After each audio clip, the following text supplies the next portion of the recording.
So this is a very, very interesting story today. The Ukrainians, they have been through some difficult situations. I'm sure you've seen that.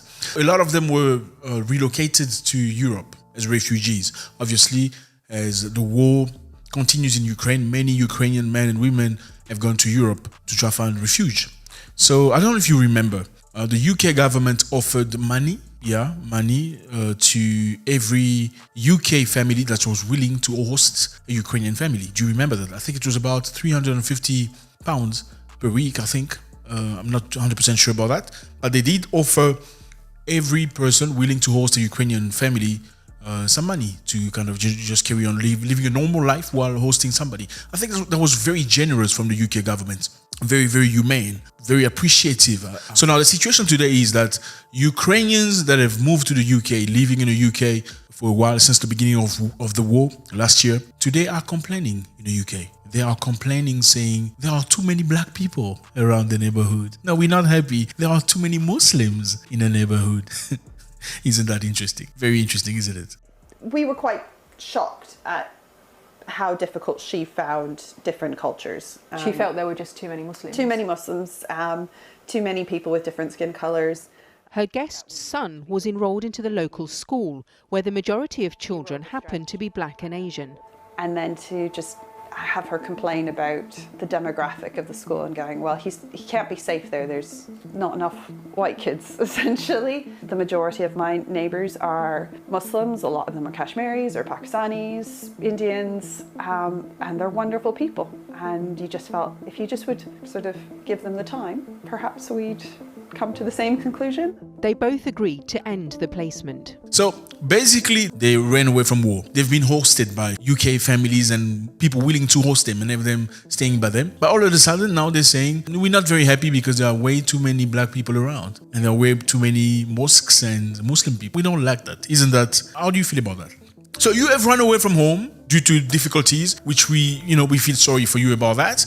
Same as we feel sorry for many other nations, some African nations that have gone through culprits and difficult wars and rebellions. We feel sorry for you for that. You got the chance, the opportunity to go to the UK and have a good life, a much better life, a sustainable situation, living in families that get money, from the government to host you. Now, all of a sudden, now you're not very happy because there are black people around you and Muslims. But this is not your home, just remembering. Let me just remind you guys, the UK announces a controversial plan to fly migrant and asylum seekers to Rwanda. So all asylum seekers, African that coming to the UK, the United Kingdom decided to fly them back to Rwanda.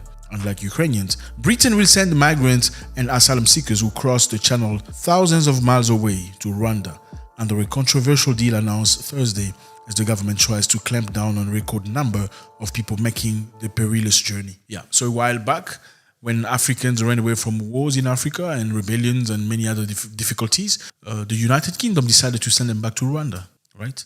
That I'm not creating that. This is the internet. On the 14th of April, 2021, they said, from today, anyone entering the UK illegally, as well as those who have arrived illegally since January 1st, may now be relocated to Rwanda. Prime Minister Boris Johnson said in a speech near Dover, southeastern England. Obviously, different treatment for different people. And I'm not arguing. I'm happy for the Ukrainians, being hosted into British families. But that was the case for Africans. So now, the Ukrainians have had the opportunity that many Africans have been wishing for, many African migrants, living in the UK after a while, eating some English breakfast, some beans, some bacon and whatever, lots of tea, I guess. Now I'm not very happy with the situation because there are way too many black people around them and way too many Muslims. So that's not like Ukraine. Thank you for hosting us, but you have too many black people here.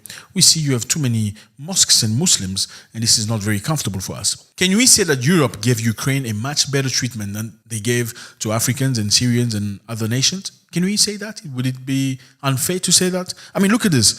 Germany hosted about 1 million Ukrainians. Chechnya, over 400,000 Ukrainians. Italy, 169,000 Ukrainians. Spain, 161,000 Ukrainians. The UK hosts 158,000 Ukrainians, which is good for them. I'm very happy for them. I'm just saying they were welcome. But how was the treatment of African people in Ukraine during the war? They even told us, we are going to give you guns and you're going to fight for Ukraine. I said, hi. we gonna fight for Ukraine? We are not Ukrainian. I mean, we've seen some of the videos, some of the most shocking videos. Africans are complaining. Some of them were blocked from entering the train because, as per the host, as per Ukrainians, they needed first to let go children and women. And in the same time, the person that was asking to be let into the train was actually an African woman, a Nigerian doctor. She begged to be let in. They say, no, kids and women first. But I'm a woman. No, not that kind of woman. I even lied that I was pregnant. They didn't care. I was begging. The official literally looked me in my eye and said in his language, only Ukrainians, that's all. That if you are black, you should walk. If we went on social media, everybody was talking about how Africans were being treated in Ukraine as they fled this conflict. Man, these people left without taking the blacks, man. None of the blacks, man. See. These are the black community here. We are not allowing any black people to enter inside the gates. We are all here. It's only Ukrainians that they are allowing in. Even the ones with kids, they're not allowing them. The New York Times said Africans who have been living in Ukraine say they were stuck for days in crossing into neighboring European countries, huddling in a cold without food, shelter, held up by Ukrainian authority who pushed them to the end of the long lines and even beat them while letting Ukrainians through. Sheni Mbavu, a 24-year-old doctor from Nigeria who lived in this western Ukrainian town, said she has spent more than 2 days stranded in Poland-Ukraine border crossing the town of Mwekassa as guard lets Ukrainians cross but blocked foreigners. The Ukrainian border guards were not letting us through, she said in a phone interview, her voice trembling. They were beating people up with sticks and tearing off their jackets, she added. They would slap them and push them to the end of the queue.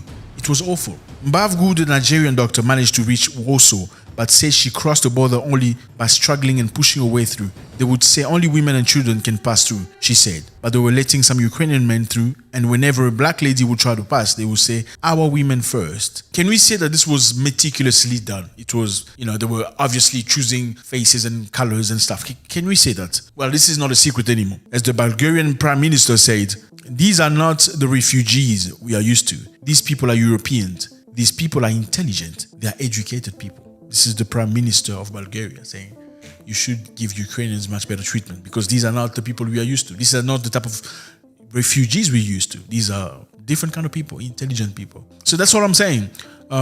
African people got a very strange treatment in Ukraine during the war.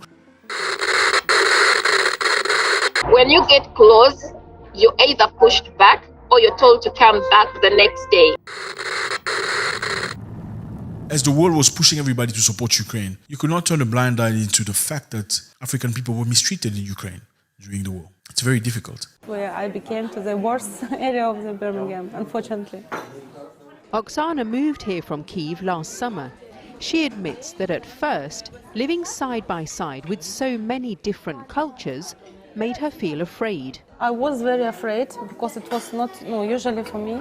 And some people just told me about so many dangerous stories. All I'm saying is you've been given an opportunity to live in the UK, peaceably, in a very good way, earning some money. They opened the doors for many people. I know many Africans who go to the UK have to wait for a long time before they're granted a permit or something similar to that, an authorization to work and live a normal life. But Ukrainians have gone to the UK and most other European countries and have been given a green light very easily. But now complaining, saying there are way too many black people here and way too many mosques and Muslim people. Do you think that's fair to say? Do you think that's good to say? I don't know. I mean, we know that, again, many Africans that were arrested as immigrants in the UK were sent to Rwanda, sent back home to Rwanda. They were not given an opportunity, at least not like Ukrainians, to stay in the UK and have a better life. I don't know, guys, you let me know. How do you feel about this? You've been given an opportunity to have a much better life in a different country, a country of peace, a country of progression. And suddenly you feel like, well, other people that came in the same country in a very similar situation as you do not deserve to be there.